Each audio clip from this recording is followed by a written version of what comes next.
신가족 여러분, 잘 지내시죠? 11월 4일 화요일입니다.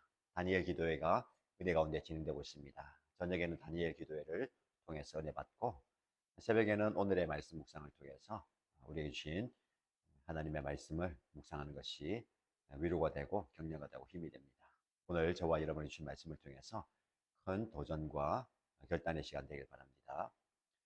에스라 4장 1절에서 10절 말씀입니다. 오늘 저와 여러분들이 함께 묵상할 말씀은 에스라 4장 1절에서 10절입니다. 함께 읽겠습니다.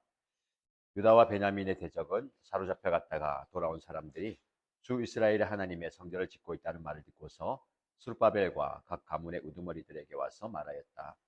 아시리아 왕 에살핫돈이 우리를 여기로 데려왔을 때부터 이제까지 우리도 당신들과 마찬가지로 당신들의 하나님을 섬기며 줄곧 제사를 드려왔으니 우리도 당신들과 함께 성전을 짓도록 하여 주시오. 스룹바벨과 예수아와 그 밖에 이스라엘 각 가문의 우두머리들이 그들에게 대답하였다. 당신들과는 관계가 없는 일이요. 주 우리의 하나님께 성전을 지어드리는 것은 우리가 할 일이요. 페르시아 왕 고레스가 우리에게 명한 대로 주 이스라엘 하나님의 성전을 짓는 것은 오로지 우리가 할 일이요. 이 말을 들은 그 땅 백성은 성전 짓는 일을 방해하여 유다 백성의 사기를 떨어뜨렸다. 그들은 고문관들을 매수하면서까지 성전을 짓지 못하게 하였다. 이러한 방해는 페르시아 왕 고레스가 다스리던 모든 기간뿐만 아니라 페르시아 왕 다리우스가 통치하는 데까지 이어졌다. 아수에로가 왕위에 이르니 대적들은 유다 주민과 예루살렘 주민을 고발하는 글을 올렸다. 아닥사스다 때에도 비슬람과 미드르닷과 다부엘과 그 밖의 동료 관리들이 페르시아의 아닥사스다 왕에게 글을 올렸다. 그 편지는 아람글로 적었고 번역이 되었다. 느흠 사령왕과 심세 서기관은 예루살렘 주민을 고발하는 상소문을 아닥사스다 왕에게 썼다. 그때 상소를 올린 사람은 느흠 사령관과 심세 서기관과 동료들과 그 밖에 디나 사람과 아바사 사람과 다블레 사람과 아바세 사람과 아렉 사람과 바벨로니아 사람과 수산 사람과 데헤 사람과 엘람 사람과 귀족 오스나빨이 사마리아의 여러 성과 유프라테스 강 서쪽 여러 지방에 이주시킨 민족들이다. 아멘. 사랑하는 신가족 여러분, 오늘 우리가 함께 살펴볼 본문 에스라 4장 1절에서 10절 말씀. 이 본문은 예루살렘으로 귀환한 유다 백성들이 성전 재건 과정에서 마주한 반대 그리고 영적 도전, 그들이 어떻게 그 상황에 대응했는가에 대한 이야기입니다.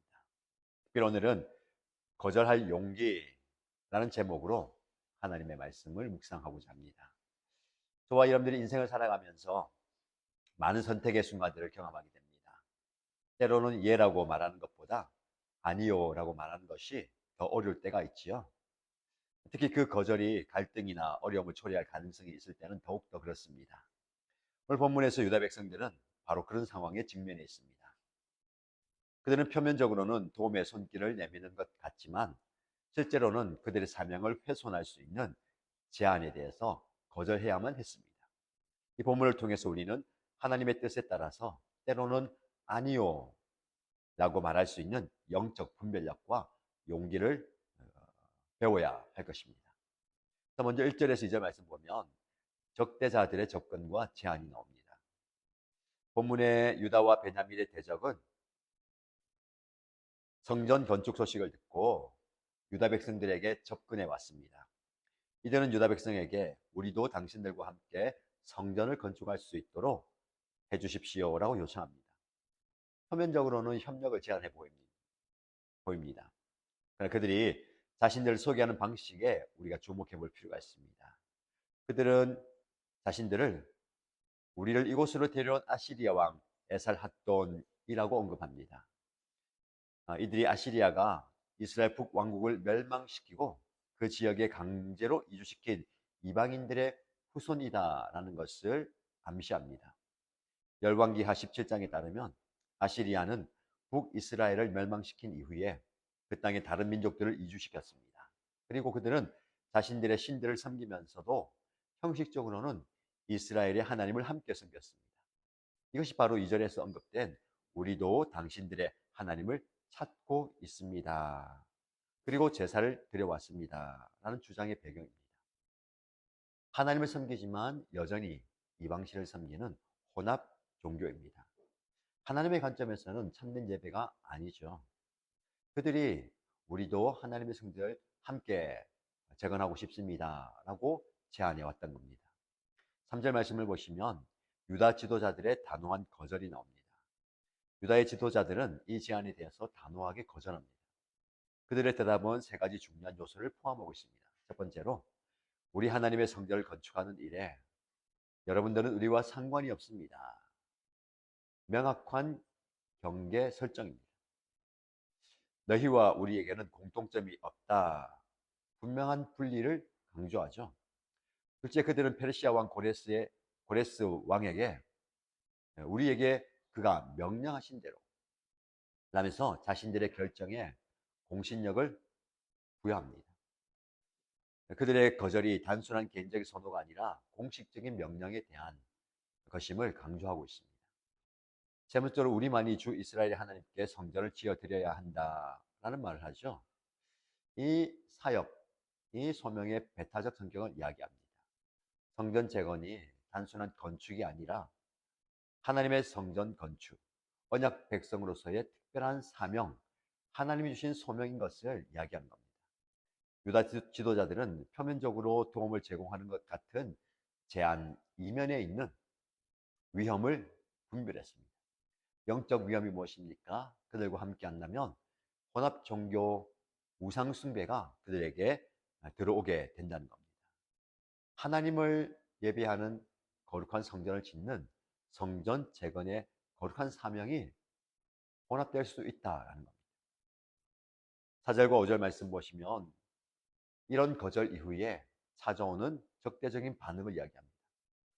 유다 지도자들의 거절에 대해서 자기들의 의도가 반영되지 않자 그 거절 이후에 대적들은 위협하고 공격합니다. 낙심시키고 방해합니다. 성전 짓는 일을 방해하여 유다 백성의 사기를 떨어뜨렸다라고 이야기하고 있습니다. 더 나아가서 페르시아 왕실에 로비를 하면서 성전 재건 사업을 적극적으로 방해하려고 합니다. 여러분, 사단은, 악한 영들은 끊임없이 우리를 이렇게 공격하고 방해합니다. 이런 반응은 처음에 협력 제안이 진정한 우정이나 지원에서 비롯된 것이 아니라는 것을 보여줍니다. 성전 재건 사업에 어떻게든 영향력을 행사하고 싶었고 궁극적으로 그것을 통제하거나 방해하려는 의도가 있었다라는 것을 보게 됩니다. 6절에서 10절 말씀 보면 지속적인 반대와 고발의 내용들이 나옵니다. 시간이 지나면서도 계속된 반대 활동이 커져갑니다. 여기서는 후대의 페르시아 왕들인 아하수에로, 아닥사스다 시대의 상황을 다루고 있는데요. 반대자들은 단순히 유다 백성을 방해하는 것을 넘어서서 공식적인 고발장을 작성해서 페르시아 왕에게 제출합니다. 특별히 주목할 점은요, 이 고발장이 아람어로 적고 번역이 되었다라는 겁니다. 아람어는 당시 페르시아 제국의 공용어입니다. 이것은 그들이 공식적이고 법적인 방식으로 유다 백성들을 고발하고 고소했다라는 겁니다. 9절에서 10절 말씀 보면 고발에 참여한 다양한 민족들이 나열되는데요. 이들은 역시 아시리아와 바빌로니아에 의해서 강제로 이주된 이방인들입니다. 사마리아와 그 주변 지역에 정착한 사람들이죠. 이 말씀을 볼 때 반대자들, 그들은 조직적이고 지속적인 방해를 하였다라는 것을 보게 됩니다. 유다 백성들이 직면한 도전의 심각성을 강조하고 있습니다. 이렇게 하나님의 일을 하는데 어려움을 겪죠. 어쩌면 그들 도와준다는 그들과 타협할 수 있었을 겁니다. 예, 도와주십시오 하면 수월하게 진행될 것 같습니다. 그러나 그들은 아니요, 안 됩니다 라고 이야기했습니다. 오늘 본문의 말씀을 통해서 우리가 얻게 되는 영적 교훈은 무엇입니까? 첫 번째, 영적 분별력의 중요성입니다. 에스라 4장의 첫 번째 중요한 메시지는 영적 분별력이 중요하다라는 겁니다. 유다의 지도자들은 표면적으로 도움을 제공하는 것 같은 제안, 그 이면에 있는 위험성을 간파했습니다. 그들은 이 제안이 단순한 협력이 아니라 궁극적으로 하나님의 사업을 훼손할 수 있는 영적 위험 요소가 있다는 것을 알았던 거죠. 신약 성경에서도 예수님은 뱀처럼 지혜롭고 비둘기처럼 순결하라고 말씀하십니다. 또한 바울도 모든 것을 분별하고 좋은 것을 취하라고 권면합니다. 여러분, 우리에게 필요한 것은 무엇입니까? 영적 분별력입니다. 이런 영적 분별력은 하나님의 뜻을 따르는 데 있어서 필수적입니다. 저와 여러분들에게 이런 영적 분별력이 있기를 축복합니다. 우리가 살아가는 세상에서도 많은 제한과 기회들이 있을 겁니다. 때로는 그것들이 좋은 의도로 포장이 되어서 우리에게 다가옵니다. 혹할 수 있을 것 같아요.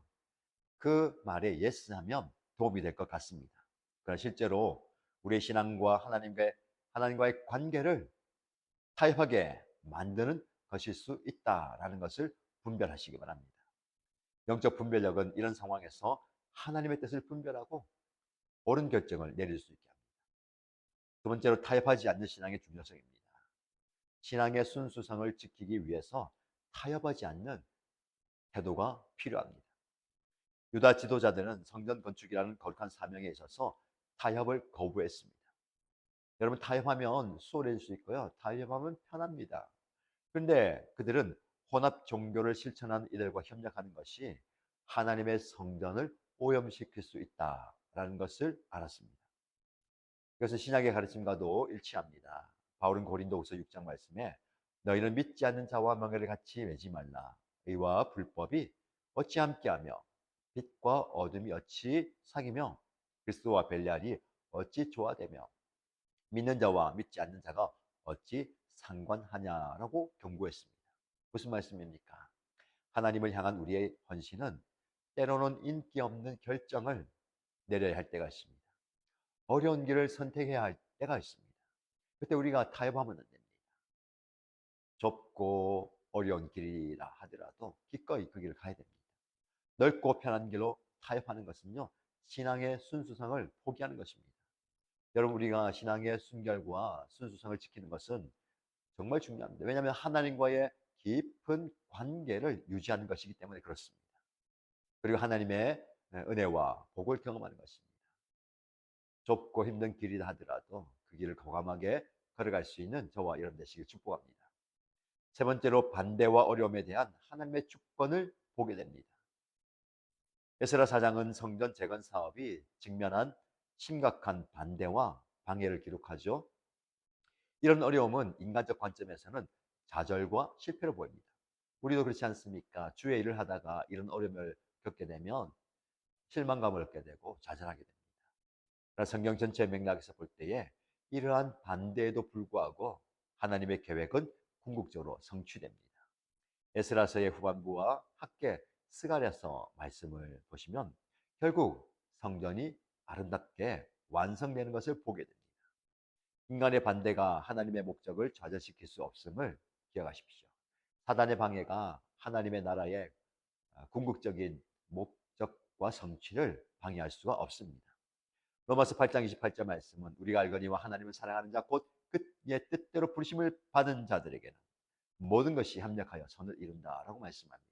모든 것이 어려운 일, 힘든 일, 고난과 아픔, 슬픔의 일이라 하더라도 그것이 선을 이루어가는 과정입니다. 하나님은 반대와 어려움까지도 당신의 더 큰 목적을 위해서 사용하실 수 있습니다. 마지막 네 번째로, 하나님의 백성으로서의 구별된 정체성이 중요합니다. 유다 지도자들이 우리 하나님의 성전을 건축하는 일에 너희는 우리와 상관이 없다, 당신과는 관계가 없는 일이요 라고 이야기합니다. 이 말을 했을 때 그들은 이스라엘의 독특한 소명과 정체성을 확인하는 겁니다. 저와 여러분들은요, 그리스도인 하나님의 자녀로 부름을 받은 특별한 소명자이고 부름받은 자입니다. 구약에서 이스라엘은 열방 중에서 구별된 하나님의 특별한 백성이었습니다. 신약에서도 베드로는 교회를 가리켜 그러나 너희는 택하신 족속이요 왕같은 제사장들이요 거룩한 나라요 그의 소유가 된 백성이다 라고 말했습니다. 하나님의 백성으로서의 우리가 가진 정체성, 그리스도인으로서의 정체성, 그에 따른 가치관, 우선순위, 행동 방식이 따라야 됩니다. 우리가 세상을 초월한 하나님 나라의 시민이기 때문에 그렇습니다. 그래서 우리는요, 이 땅을 살아가지만 하나님 나라 시민답게, 거룩한 하나님의 백성답게 살아야 됩니다. 이것이 우리가 가진 정체성입니다. 여러분의 정체성을 결코 놓치지 마십시오. 우리가 이 세상에서 갈등과 반대와 거절을 경험할 수 있지만 우리가 그리스도에게 속했다라는 증거이기도 합니다. 그리스도께 속한 그리스도인으로서의 정체성을 지키며 살아가는 저와 여러분 되시길 축복합니다. 오늘 본문의 말씀은 오늘날 우리에게 깊은 통찰을 제공합니다. 우리에게 영적 분별력을 키우라고 말씀합니다. 신앙의 순수성을 지키라고 이야기합니다. 반대와 어려움 가운데서도 하나님의 주권을 신뢰하라고 이야기합니다. 하나님의 백성으로서의 우리의 구별된 정체성을 소중히 여기라고 말씀합니다. 거절할 수 있는 용기가 있길 바랍니다. 노라고 이야기할 수 있는 용기가 있기를 바랍니다. 더 높은 가치와 소명에 대한 긍정입니다. 유다의 지도자들이 협력 제안을 거절할 때에 그들은 동시에 하나님을 향한 충성과 하나님을 따르겠다는 결단을 하는 것입니다. 오늘날 저와 여러분의 삶에 여러 상황에서 이와 같은 용기 있는 선택과 결단이 있기를 축복합니다.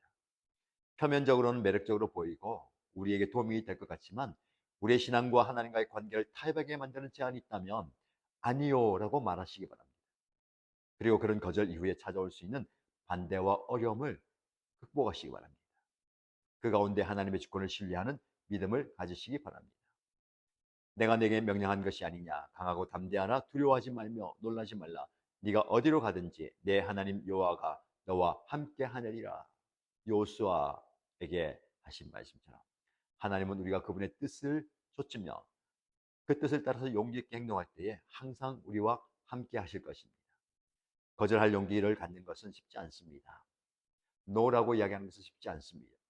그러나 그것은 우리의 신앙 여정에서 때로는 필수적인 부분입니다. 하나님께서 우리 모두에게 그분의 뜻을 분별하고 필요할 때 아니요라고 말할 수 있는 지혜와 용기를 주시기를 주님의 이름으로 축복합니다.